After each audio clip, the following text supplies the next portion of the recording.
Hello everyone, আসসালামু আলাইকুম। কেমন আছেন সবাই? আশা করছি সবাই ভালো। আবারও চলে আসছি নতুন একটা মজাদার রেসিপি নিয়ে। আজকে মাছের ডিম দিয়ে মজাদার একটা ভরা বানাবো। জিভে লেগে থাকার মতন, খুবই টেস্ট।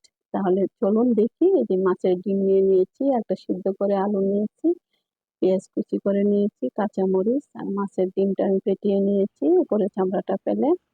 সিদ্ধ করা আলু দিয়ে দিলাম মুসুরির ডাল বাটা।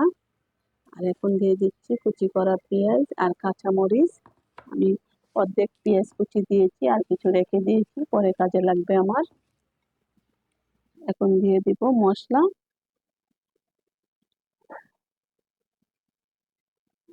পেঁয়াজ বাটা দিয়ে দিলাম 1 চামচ, রসুন বাটা 1 চামচ, আদা বাটা 1 চামচ, গুঁড়া মশলাও দিয়ে দেব।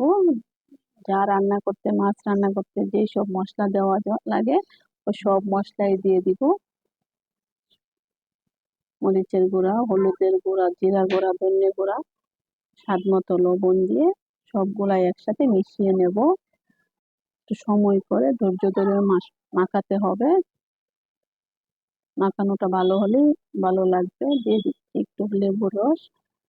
মাছের যে একটা আঁশটে গন্ধ, ওই গন্ধটা থাকবে না। দিয়ে ভালোভাবে মিশিয়ে নিচ্ছি। সব একসাথে মিশিয়ে নিচ্ছি আস্তে আস্তে।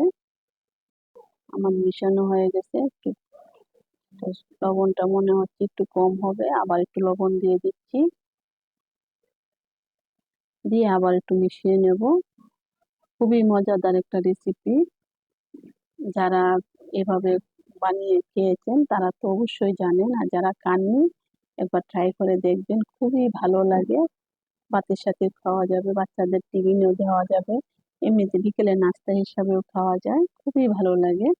অন্যদিকে একটা কড়াই বসিয়ে দিলাম, দিয়ে দিলাম তেল। আমি আগে যে পেঁয়াজ কুচি রেখেছিলাম, ওই পেঁয়াজ কুচিগুলো দিয়ে দিচ্ছি। দিয়ে একটু ছড়িয়ে দিচ্ছি। আমি একটু তেল বেশি হয়ে গেছে, একটু কম হলে হবে, কিন্তু ভাজাতে একটু তেল বেশি লাগে। যাই হোক, কোনো সমস্যা হবে না। বেশি হলে কোনো সমস্যা নেই, কম হলে সমস্যা, ভালো লাগবে না। যে কোনো শেপ করে দেওয়া যায়। মাখাটা একটু পাতলা হতে হবে, তাহলে দিতে সুবিধা।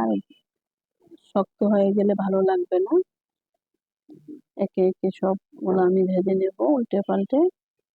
খুবই সুন্দর দেখাচ্ছে, খেতেও খুব ভালো।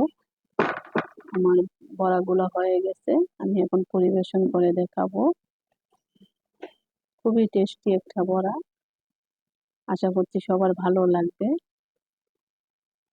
একবার কষ্ট করে বানাবেন, দেখবেন জিভে লেগে থাকবে। সব সময় এভাবেই খেতে ইচ্ছা করবে।